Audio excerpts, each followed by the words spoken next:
राधे राधे दोस्तों, स्वागत करती हूँ आप सभी का आपके अपने चैनल ज्ञान अनुसार में। तो आज की इस वीडियो में मैं आप सभी को ऋषि पंचमी व्रत की पूरी पूजा विधि करके दिखाने वाली हूँ। तो पूजा के हर एक क्रम को सही विधि और नियम के साथ करने के लिए इस वीडियो को लास्ट तक जरूर देखिएगा, क्योंकि हमारे व्रत पूजन की सफलता पूजा की विधि पर ही निर्भर करती है। और व्रत में सबसे मुख्य पूजन ही होता है, क्योंकि पूजन के द्वारा ही हम अपने भाव को भगवान तक पहुंचा पाते हैं। तो दोस्तों, भाद्रपद मास यानी भादों के महीने के शुक्ल पक्ष की पंचमी तिथि को ऋषि पंचमी का व्रत रखा जाता है।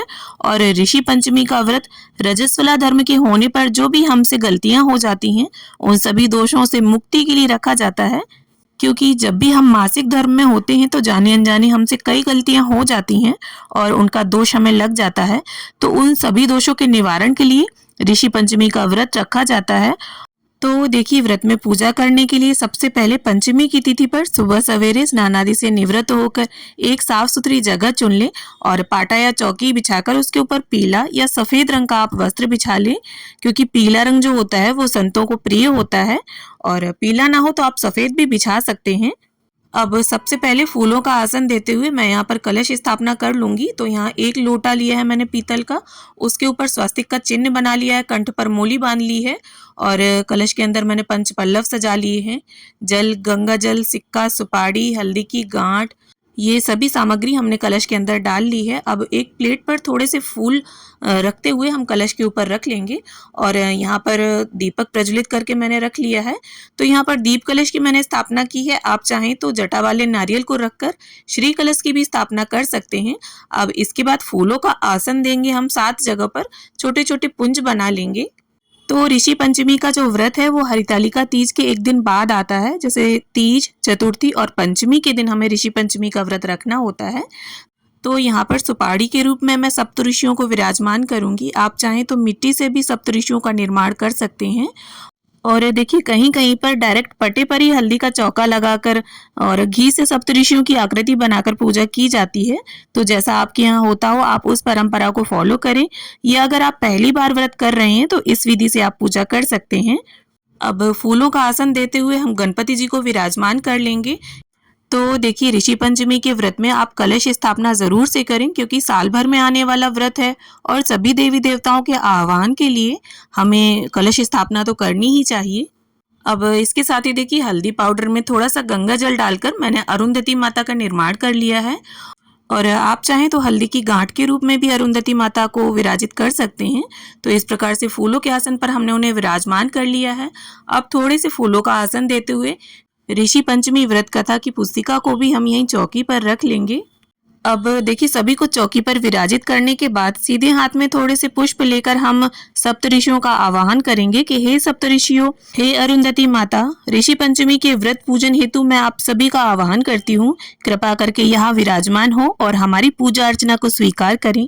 मैं आज आपकी प्रसन्नता हेतु और रजस्वला दोषों की मुक्ति और समस्त पापों के विनाश के लिए ऋषि पंचमी का व्रत गणपति, कलश सहित और सप्तऋषियों सहित माता अरुंधति की पूजा करने का संकल्प लेती हूँ। ऐसा आपको बोलना है और संकल्प लेते हुए सभी का आवाहन करना है। और इसके बाद ये जो पुष्प होंगे ये सभी के समक्ष आपको छोड़ देने हैं। और पूजन की सफलता हेतु गणपति, सप्तऋषि, अरुंधति माता और कलश देव से आप प्रार्थना कर लें। और इसके बाद स्नान के भाव से गंगा जल और फूल की सहायता से हम गणपति जी, सप्तऋषियों और अरुंधति माता को छींटा दे देंगे जल का। और साथ ही पवित्रीकरण के लिए आप थोड़े छींटे चौकी पर भी लगा दें। अब जिस तरह से स्नान के बाद वस्त्र पहने जाते हैं, ठीक उसी प्रकार से गणपति जी को वस्त्र की भाव से हम कलावा अर्पित कर देंगे और फिर जनेऊ अर्पित कर देंगे। तो इस प्रकार से गणपति जी का सबसे पहले हम पूजन कर लेंगे और इसके बाद चंदन, रोली अर्पित कर देंगे। और इसके साथ ही गणपति जी को किसी भी प्रकार का कोई लाल फूल आप अर्पित कर दें। यहाँ मैं लाल गुलाब अर्पित कर रही हूँ और धूप घास मैंने अर्पित कर दी है और गणपति जी को यहाँ मिष्ठान का भोग रख दिया है मैंने। अब इसके बाद वस्त्र की भावना से सभी सप्त ऋषियों को हम कलावा अर्पित कर देंगे।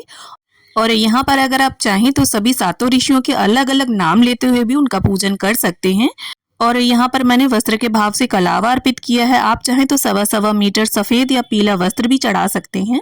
और इसके बाद अरुंधति माता को यहाँ पर मैं लाल रंग की चुनरी अर्पित कर दूंगी। अब इसके बाद हम सभी सप्त ऋषियों को सफेद चंदन से टीका कर देंगे। आप पीला चंदन भी प्रयोग कर सकते हैं। तो यहाँ पर मैं आपको सातों ऋषियों के नाम बता दूं। ऋषि वशिष्ठ, ऋषि कश्यप, ऋषि अत्रि, जमदग्नि ऋषि, गौतम ऋषि, ऋषि विश्वामित्र, ऋषि भारद्वाज। और ये सभी ऋषि सृष्टि की रचना करने वाले परमपिता ब्रह्मा जी के पुत्र माने जाते हैं, जिनकी उत्पत्ति ब्रह्मा जी के मस्तिष्क से हुई। और जो अरुंधति माता हैं वो ऋषि वशिष्ठ की पत्नी है। तो इस प्रकार देखिए, जनेऊ की भावना से मैंने यहाँ पर कच्चे सूत का प्रयोग किया है। उसको आप 5 बार 7 बार लपेट कर इस तरह से ऋषियों को समर्पित कर दें। और देखिए, अगर आपके पास कमंडल है तो उसमें जल और गंगा जल को मिक्स करके यहाँ चौकी पर भर के उसको जरूर रखें, बहुत ही शुभ होता है।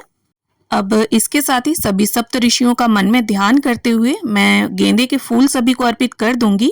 आपको जो भी फूल मिल जाते हैं आप वो अर्पित करें। और यहाँ अरुंधति माता को मैं लाल गुलाब का फूल अर्पित कर दूंगी। अब इसके साथ ही कुछ श्रृंगार की सामग्री भी हम अरुंधति माता को अर्पित कर देंगे। और साथ ही साथ कलश देव को भी हम पुष्प अर्पित कर देंगे। अब यहाँ पर देखिए, सभी सप्त ऋषियों को और अरुंधति माता को भोग अर्पित करने के लिए मैं यहाँ पर केले के पत्तों का प्रयोग कर रही हूँ। आप चाहें तो बरगद के पत्ते या फिर साल या सखुआ के पत्ते जिससे दोने वगैरह बनते हैं वो भी प्रयोग कर सकते हैं। और देखिए, आपको अगर वैसे दोने मिल जाते हैं तो उनमें भी आप भोग अर्पित कर सकते हैं, लेकिन प्लास्टिक के बर्तनों में आप सप्तऋषियों को भोग अर्पित ना करें। सप्तऋषियों को क्या, किसी भी पूजन में प्लास्टिक के बर्तन प्रयोग नहीं करने चाहिए हमें भोग अर्पित करने के लिए। तो यहाँ पर मैं सभी सप्त ऋषियों को, अरुंधति माता को अलग अलग भोग अर्पित कर रही हूँ। आप चाहें तो एक साथ रखकर भी भोग अर्पित कर सकते हैं।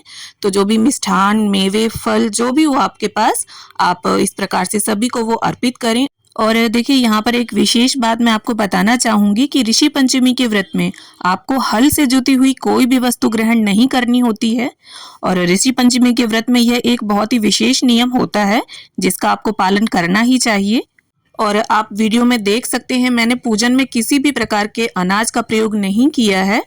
अब भोग अर्पित करने के बाद सीधे हाथ में थोड़े से पुष्प लेकर हम ऋषि पंचमी व्रत की कथा पढ़ लेंगे या सुन लेंगे। अगर आपके पास कथा पुस्तिका ना हो तो आप मोबाइल पर भी कथा सुन सकते हैं। और ऋषि पंचमी की व्रत कथा का वीडियो आपको मेरे चैनल पर मिल जाएगा। ऋषि पंचमी की 2 व्रत कथाएं हैं, दोनों वीडियोस का लिंक आपको मैं डिस्क्रिप्शन में दे दूंगी। अब कथा संपन्न करने के बाद हाथ में आपने जो पुष्प ले रखे हैं उन्हें गणपति जी के समक्ष आप छोड़ दें। और देखिए, अगर आपके पास कथा पुस्तिका है तो इससे आपको काफ़ी आसानी हो जाएगी, क्योंकि इसमें सारी चीज़ें दी हुई होती हैं, व्रत की विधि वगैरह। तो इस प्रकार से देखिए, अब थोड़ी बहुत दक्षिणा हम अर्पित कर देंगे। दक्षिणा से होता क्या है, पूजा में अगर किसी भी प्रकार की कोई कमी होती है तो वो पूरी हो जाती है। अब इसके साथ ही एक थाली में हम शुद्ध देसी घी का दीपक रख लेंगे और गणपति जी, सभी सप्त ऋषियों की, अरुंधति माता की, कलश देव की, सभी की आरती उतार लेंगे। तो यहाँ पर देखिए, अगर आप चाहें तो भोग के साथ सभी सप्त ऋषियों को पान, सुपारी, लौंग, इलायची भी अर्पित कर सकते हैं। और भोग को समर्पित करने के बाद आप इस प्रकार से बोलें कि हे सप्तऋषियों, हे अरुंधति माता, हे गणपति जी, हम आपको भोग अर्पित कर रहे हैं, इसे कृपा करके स्वीकार करें और इस भोग को ग्रहण करें। और आरती करने के बाद आप दीपक के आसपास 3 बार इस प्रकार से जल घुमा दें, इससे दीपक का शीतलीकरण भी हो जाएगा। और जो भोग आपने अर्पित किया है उसके आसपास भी आप जल जरूर घुमा दें।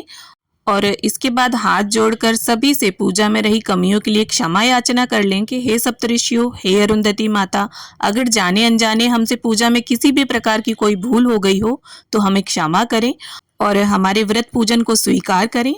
और रजस्वला धर्म के होने पर जाने अनजाने जो भी हमसे त्रुटियां, गलतियां हुई हैं, उन सभी दोषों से हमें मुक्त करें। तो इस प्रकार से सभी विधियों और नियमों के अनुसार आप ऋषि पंचमी के व्रत का पूजन करें। तो उम्मीद करती हूँ वीडियो आप सभी के लिए ज्ञानवर्धक रहे। और वैसे तो मैंने सभी चीज़ें वीडियो में बताने की पूरी कोशिश की है, लेकिन फिर भी अगर आपके मन में किसी भी प्रकार का कोई प्रश्न है तो आप मुझे कमेंट करें, मैं रिप्लाई करने की पूरी कोशिश करूँगी। और वीडियो अगर आप सभी को पसंद आया हो तो वीडियो को लाइक, शेयर और चैनल को सब्सक्राइब करना ना भूलें। तो मिलती हूँ आप सभी से एक नए वीडियो के साथ। वीडियो को अंत तक देखने के लिए आप सभी का बहुत बहुत धन्यवाद।